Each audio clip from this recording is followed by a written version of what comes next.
Buenas tardes, 6:55. Buenas tardes. Buenas tardes. Ya estamos aquí otra vez.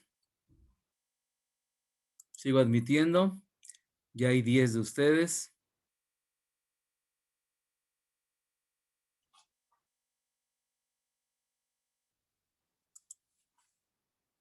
Once. Esperamos un minuto más.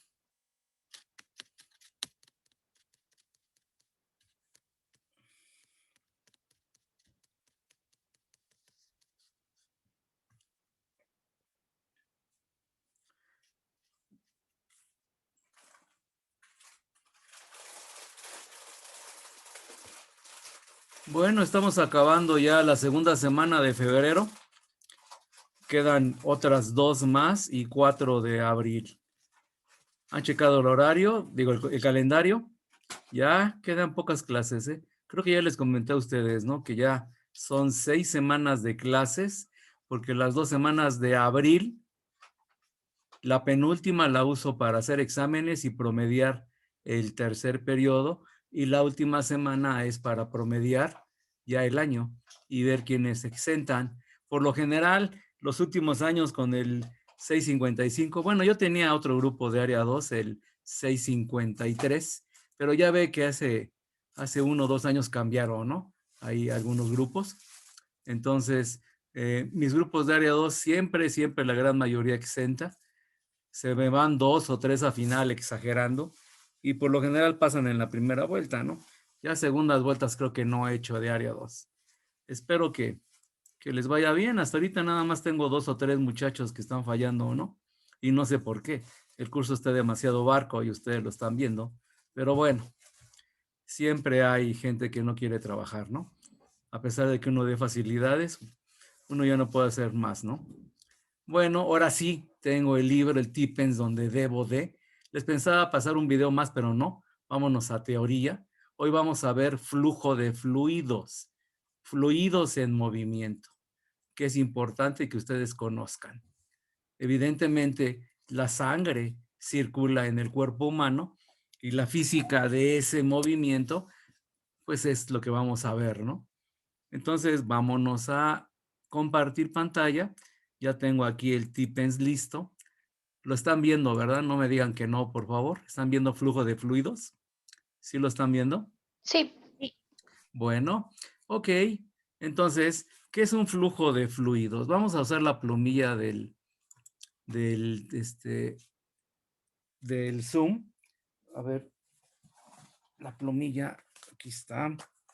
Y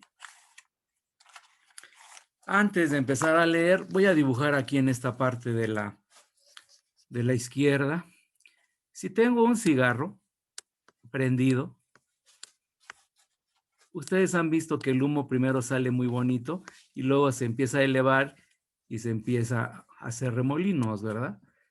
Bueno, pues en la parte donde va bonito el humo, que van en fila, se puede decir, las partículas que no se cruzan, se conoce como un flujo laminar. O también flujo aerodinámico. Cuando ya está en desorden, cuando hay remolinos, cuando chocan las partículas del flujo de esta sustancia del humo, pues, se conoce como flujo turbulento. Entonces, hoy vamos a ver estos flujos, pero básicamente el laminar es el que nos interesa. Vamos a suponer, si yo tengo una tubería, pues que el fluido pasa de forma laminar, de forma aerodinámica, que no chocan las partículas, que van en fila, que si una partícula, por ejemplo, está aquí, la que va atrás de ella siga la misma ruta, ¿verdad? Y no se crucen con la fila de junto, todo muy ordenadito. Esos son suposiciones ideales, pero en realidad eso no es posible, porque cuando van las partículas en la orilla, pues de repente friccionan con la pared del tubo y chocan y empieza a haber remolinos, ¿verdad? O si fuera un río, si lo viéramos por arriba, Si hay piedras en medio, pues evidentemente empieza a haber remolinos, ¿verdad? Pero bueno, vamos a suponer primero que es un flujo ideal, un flujo laminar. Entonces, quito lo que acabo de dibujar. No me quiero cambiar de navegador porque si no me pasan cosas raras. Y con este navegador parece que todo va bien. Flujo de fluidos. Hasta ahora, nuestro estudio de los fluidos se ha restringido a condiciones de reposo. O sea, no está en movimiento el fluido, que son considerablemente más sencillas que el estudio de fluidos en movimiento. Las dificultades matemáticas a las que hay que enfrentarse cuando se intenta describir el movimiento de un fluido son formidables. La tarea se facilitará si establecemos ciertas suposiciones. Recuerden que la física básica es de suposiciones. Simplificamos el problema y poco a poco lo vamos complicando. Ante todo, consideraremos que todos los fluidos en movimiento muestran una corriente laminar o flujo aerodinámico. Y ahí está la definición. Dice, el flujo aerodinámico es el movimiento de un fluido en el cual cada partícula en el fluido sigue la misma trayectoria. Pasa por un punto particular que siguió la partícula anterior. Es lo que les dije, que van en fila india, se puede decir, ¿no? Y no se cruzan con las filas de junto.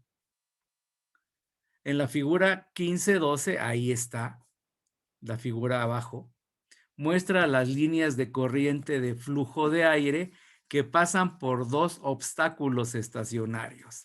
Hagan de cuenta que estamos viendo un río por arriba, pues las corrientes van muy bonito, pero si encuentran una piedra en el camino, pueden suceder dos cosas: que pasen rápidamente alrededor de la piedra y sigan una misma trayectoria, o sea que se conservaría el flujo laminar, o que se formen remolinos, como en la parte de la derecha, ¿verdad? Y ahí se forma un flujo turbulento. Leo, la figura 15-12 muestra las líneas de corriente de flujo de aire. Bueno, aquí es aire, pero yo les dije que supongan que es un río visto desde arriba. A final de cuentas es lo mismo porque son fluidos. Dice, muestra las líneas de corriente de flujo de aire que pasan por dos obstáculos estacionarios. Observe que las líneas de corriente se rompen cuando el aire pasa sobre el segundo obstáculo, el de la derecha, generando corriente turbulenta y remolinos. Estos pequeños remolinos representan el flujo turbulento y absorben gran parte de la energía del fluido, incrementando el arrastre por fricción a través del fluido. Entonces, ¿qué pasa con el flujo turbulento? Pues se disipa energía. Con el flujo laminar se conserva mejor la energía. Vamos a considerar además que los fluidos son incompresibles y que no presentan una fricción interna apreciable. Ya les dije, estamos suponiendo que no hay fricción, pero de hecho en la realidad sí hay fricción con las orillas por donde está pasando el fluido. En estas condiciones se puede hacer algunas predicciones acerca de la razón de flujo del fluido gasto a lo largo de una tubería o de otro recipiente. ¿Qué es el gasto? Con palabras domingueras, es qué tanto volumen de fluido pasa en el tiempo. Entonces vamos a ver la definición. Dice, el flujo del fluido, gasto, se define como el volumen de fluido que pasa a través de cierta sección transversal en una unidad de tiempo. A ver, chequen, voy a poner aquí una tubería. Ahí, ¿dónde está la plumilla? Aquí. Una tubería de este grueso. Y vamos a irla angostando, ¿no? Por experiencia sabemos que el fluido va con cierta velocidad, V1, y cuando se estrecha, aumenta la velocidad, pasa más rápido, ¿verdad? Tengo una velocidad V2, que es mayor que B1. Entonces, ¿qué es lo que estamos viendo aquí? Estamos viendo que el flujo de fluido aumenta su velocidad. Estamos suponiendo que no hay fricción con las paredes. Estamos suponiendo también que no hay flujos turbulentos. Estamos haciendo, pues, el problema ideal, eliminando algunos inconvenientes. Ajá. Entonces, eh, dice así, el flujo del fluido gasto se define como el volumen de fluido. Entonces, supongamos que aquí empezamos, aquí en la orilla del recipiente, y después de un tiempo T, llegamos aquí. ¿Qué significa? Que este pequeño cilindro es lo que circuló por este conducto en el tiempo T, ¿verdad? Tiempo T. Pues ese es el gasto. Además, chequen, si fuéramos a la parte más angosta, pues el tubo sería más largo, ¿verdad? La velocidad sería mayor, pero el volumen sería el mismo, aunque de forma diferente. Muy bien. Borro. Entonces, repito, el flujo del fluido gasto se define como el volumen de fluido que pasa a través de cierta sección transversal en una unidad de tiempo.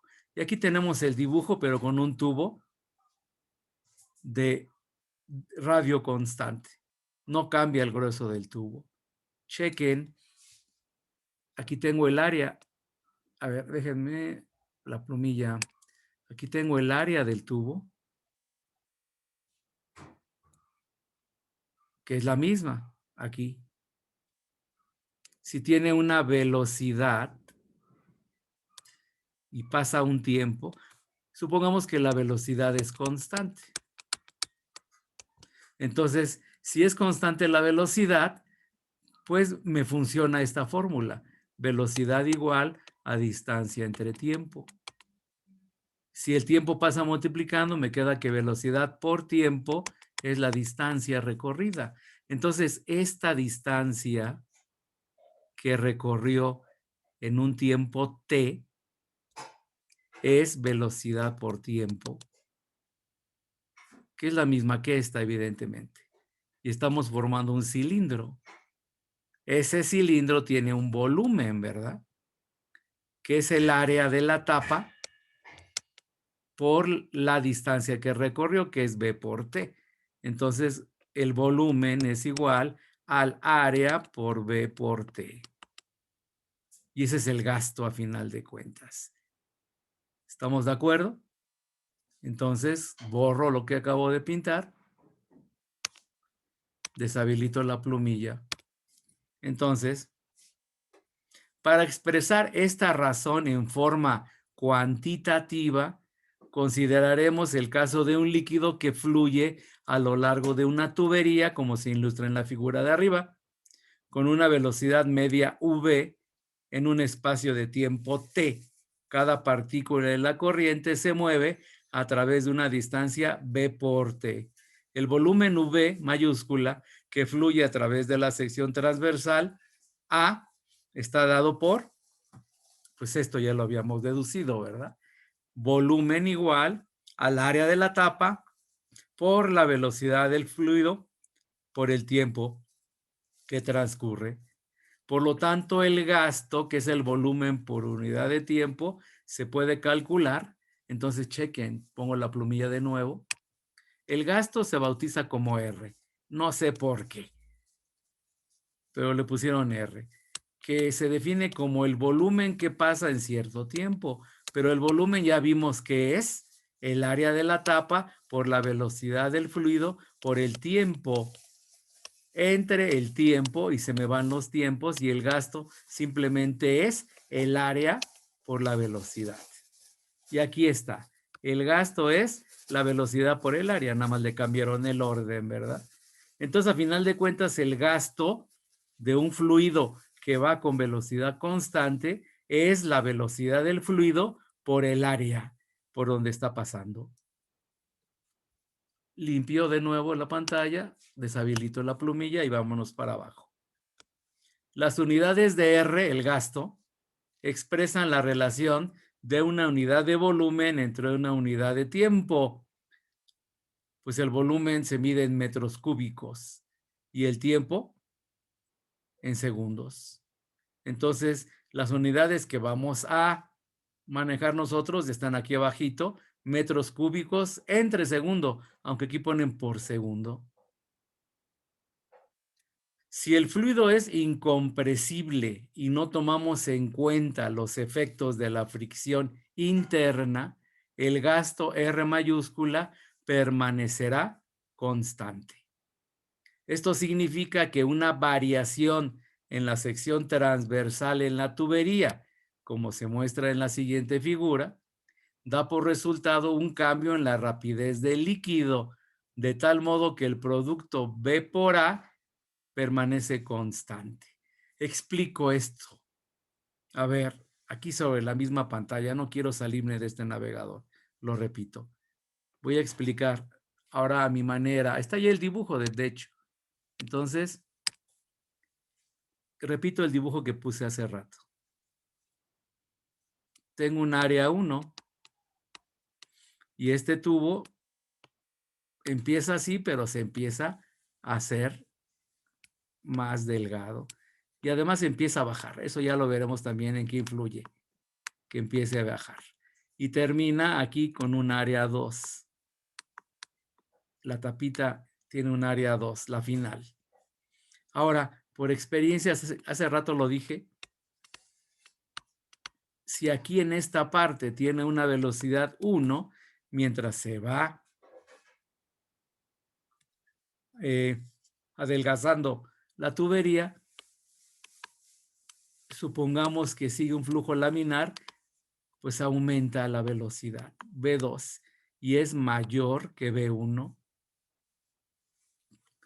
Recuerden el gasto, vamos a poner el gasto de entrada R1 tiene que ser igual al gasto de salida R2, porque estamos suponiendo que está lleno completamente la tubería y también que no se puede comprimir el fluido, y también estamos suponiendo que no hay fuerzas de fricción, ¿verdad? Que estén deteniendo. Por lo tanto, el gasto de entrada tiene que ser igual al gasto de salida, pero el gasto de entrada R1 es, por la fórmula de arriba, la velocidad de entrada 1 por el área de entrada a 1. Y R2 al final es la velocidad de salida B2 por el área de salida A2. Pero como dijimos que no hay ninguna fuga de fluido, entonces lo que entra es igual a lo que sale. Entonces me queda que B1 por A1 tiene que ser igual a B2 por A2. ¿Qué es lo que tenemos aquí? ¿Qué me dice simplemente esto? Que todo lo que entra tiene que ser igual a todo lo que sale. Y esta ecuación se le conoce como ecuación de continuidad.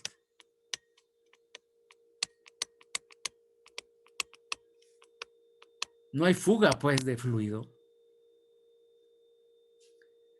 Muy bien. Borro lo que acabo de dibujar, dejo de habilitar la plumilla y vámonos ahora. Dice, simbólicamente escribimos R igual a B1 por A1 igual a B2 por A2. Un líquido fluye con más rapidez a través de una sección estrecha de tubería y más lentamente a través de secciones más amplias. Este principio es la causa de que el agua fluya más rápido en las partes de un arroyo donde las orillas del mismo están más cercanas entre sí. Y ahí está el dibujo con todo lo que les he estado explicando. Dice, figura 15-14. En el flujo laminar, el producto de la velocidad del fluido por el área de la sección transversal del tubo es constante en cualquier punto. Y bueno, aquí tenemos un problema Este sí lo vamos a resolver, es muy sencillo. Dice, el agua fluye a través de una manguera de hule de 2 centímetros de diámetro. Vamos a dibujar aquí en esta parte que está en blanco. Entonces, me dice lo siguiente. Dice, tengo una manguera de hule y su área de entrada, aquí está el diámetro me dicen, vale 2 centímetros. Y la velocidad con la que viene aquí el agua, que le voy a poner B1, es de 4 metros entre segundo. Pero sucede que la manguera se va adelgazando.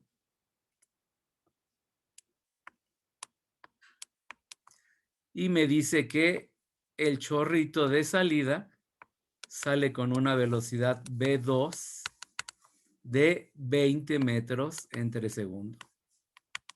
Eso lo hemos visto porque imagino que alguna vez han usado una manguera y le han tapado parte de la salida. Ustedes saben perfectamente que el agua sale con mayor velocidad.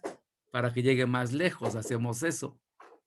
Entonces, la pregunta es, el agua fluye a través de una manguera de hule de 2 centímetros de diámetro a una velocidad de 4 metros entre segundo. ¿Qué diámetro debe tener el chorro si el agua sale a 20 metros entre segundo? ¿Cuál es el gasto en metros cúbicos por minuto? Bueno, el inciso B se puede contestar rápidamente. El gasto, ya sea de entrada o de salida, es el mismo. Entonces voy a poner R1, que es el gasto de entrada, es igual a B1 por A1.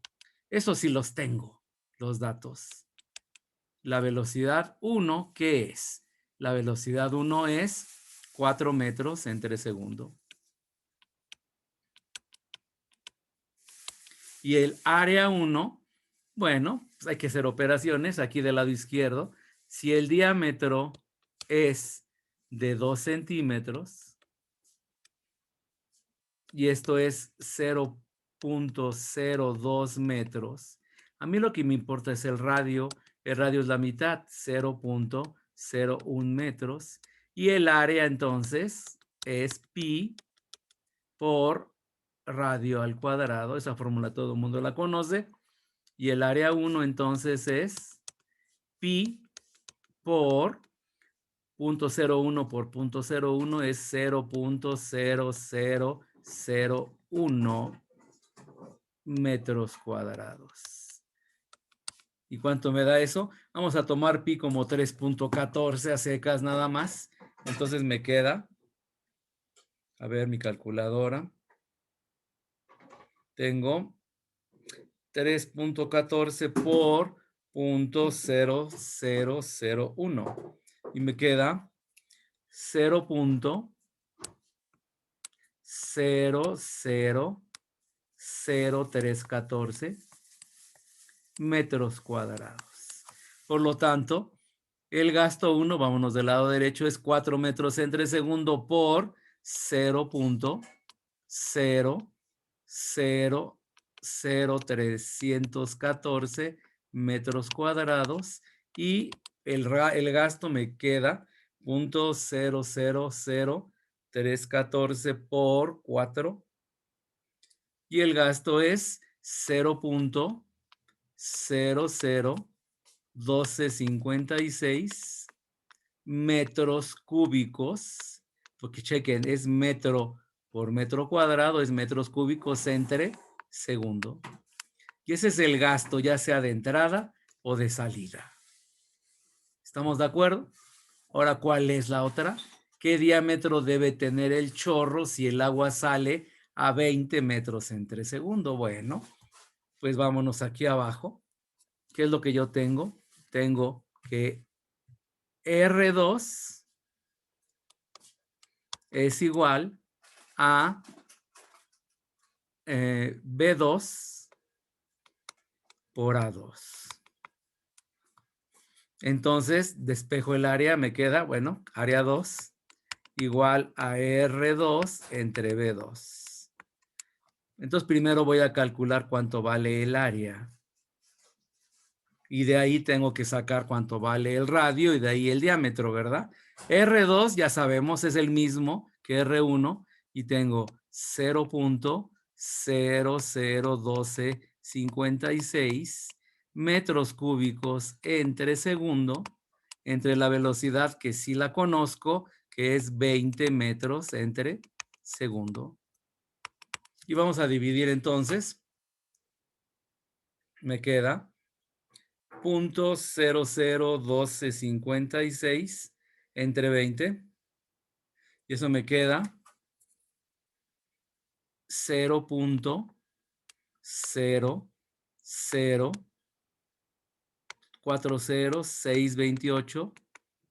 Y luego unidades. Vamos a ver qué me queda. Chequen. Por ley del sándwich me queda metro cúbico por segundo entre metro. Ahí es metro cúbico. Entre metro por segundo, se me van los segundos con los segundos, se me va el metro de abajo con uno de ellos, de arriba, y esto me queda 0.0000628 metros cuadrados. Es lo que me queda. Ahora ya tengo el área de salida, pero me están pidiendo el diámetro. Entonces, a ver, ya me estoy acabando el espacio. ¿Dónde tengo espacio? Vámonos arribita. Ya estoy haciendo aquí otra vez revoltijo. Entonces yo tengo el área 2 es igual a pi por r cuadrado. Esa r es la que voy a encontrar primero. Y eso es igual a 0.00040, lo que acabo de encontrar, 628 metros cuadrados.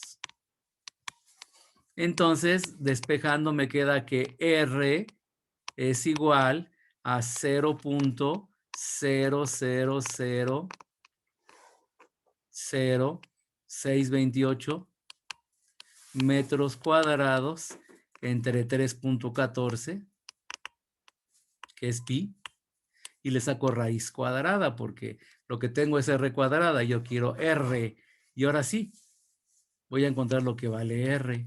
Vamos a hacer las operaciones aquí en la calculadora. Tengo, primero la división. Tengo 0.0000628 entre 3.14. Y eso me queda raíz cuadrada de 0.00002.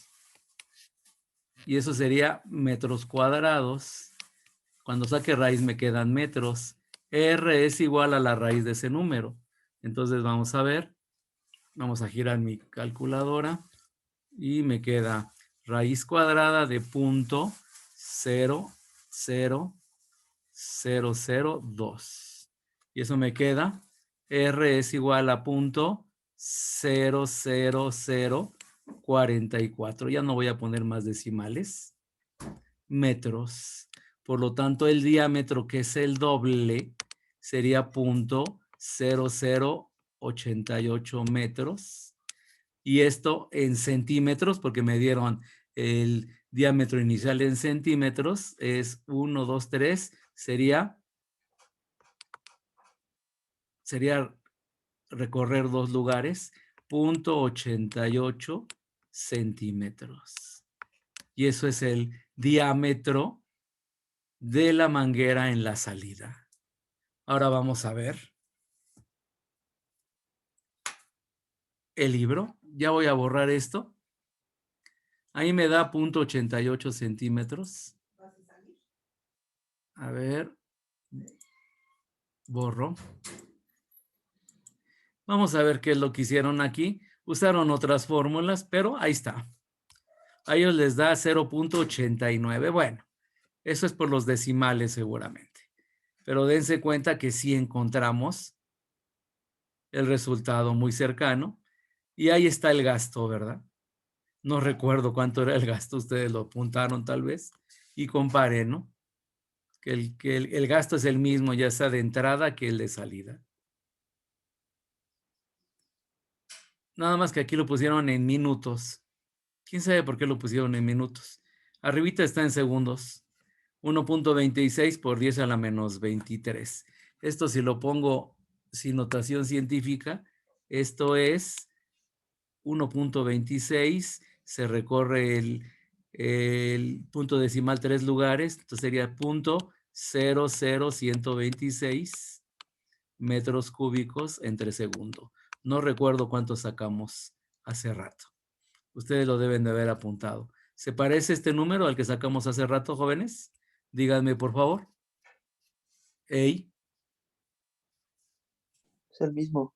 ¿es el mismo? Bueno, Sí, ok. Entonces dense cuenta, ¿no? Que estos problemas son sencillos, pero sí hay que hacer operaciones a final de cuentas, ¿no? Entonces continúo.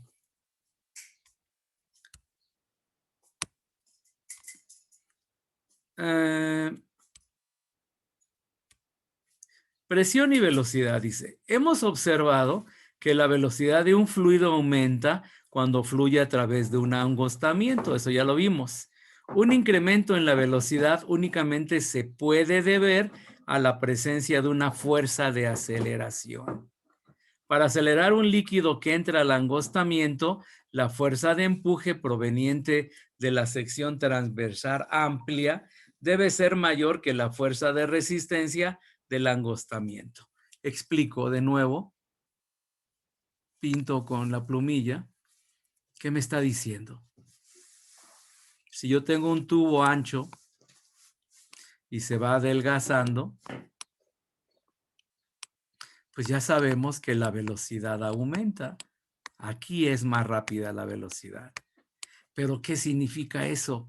Que algo tiene que estar empujando para que aumente la velocidad. ¿Qué significa? Que esta presión, que voy a llamar 1 del lado izquierdo, tiene que ser mucho mayor a la presión 2 del lado izquierdo que se está oponiendo al paso del fluido.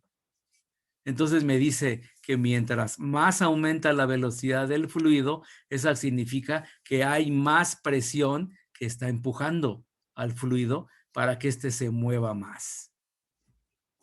Ya veremos nosotros esa relación entre presiones, velocidades. Ya veremos eso poco a poco. Luego dice, para acelerar un líquido que entra al angostamiento, la fuerza de empuje proveniente de la sección transversal amplia debe ser mayor que la fuerza de resistencia del angostamiento. En otras palabras, la presión en los puntos A y C, vamos a ver la figura, borro. Figura 15-15, ¿dónde está la figura 15-15? Ahí está. Este tubo también se conoce como tubo de Venturi. Aquí lo que me está diciendo, ya nos queda poco tiempo. Ahorita lo vemos rápidamente, ya lo explicaré más tranquilamente en la clase que viene, el lunes. Me está diciendo, aquí de este lado, del lado izquierdo, tengo una velocidad. Le voy a llamar B1. Cuando pasa por la parte más angosta, tengo una velocidad B2 mucho mayor. Y luego se vuelve más ancho y regresamos a B1, porque son iguales de anchos los extremos. Pero si coloco, por ejemplo, agua dentro de esta tubería, si meto el agua en estos tubos que están a la atmósfera, aquí está la presión atmosférica, están abiertos los tubos, en esta parte el nivel del agua va a llegar acá, lo mismo que acá. Como tiene la misma velocidad, hay la misma altura de agua, pero cuando va más rápido el fluido, el nivel del líquido es menor. ¿Qué me está diciendo esto? Que con velocidades bajas, la presión interna es mayor, que se opone a la atmosférica, por eso sube el nivel del líquido más alto. En cambio, se aumenta la velocidad, la presión interna disminuye.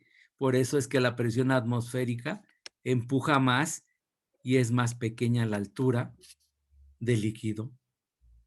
Entonces, con este tipo de tuberías y experimentos, se dieron cuenta de que a mayor velocidad en un fluido hay menor presión interna dentro de ese mismo fluido.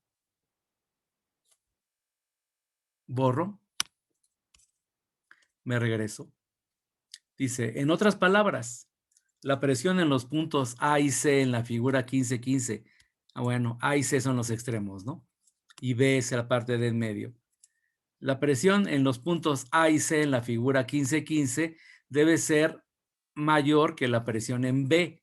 Los tubos insertados en la tubería sobre dichos puntos indican claramente la diferencia de presión.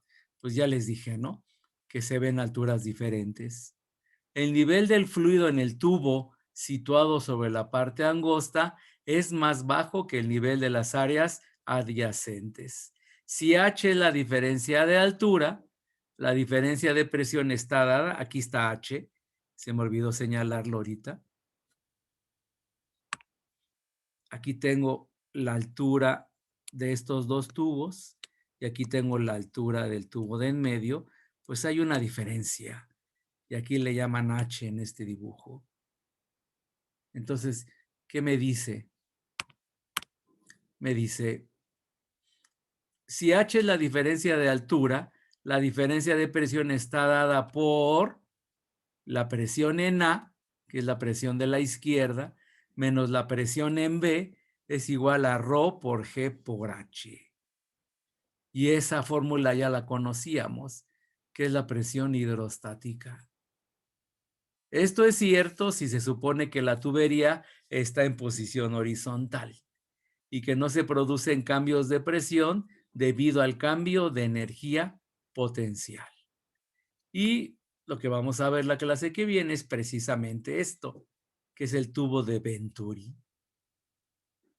Venturi encontró esto y esto nos va a ayudar para poder explicar muchos fenómenos que aparecen debido a que el fluido aumenta o disminuye su velocidad.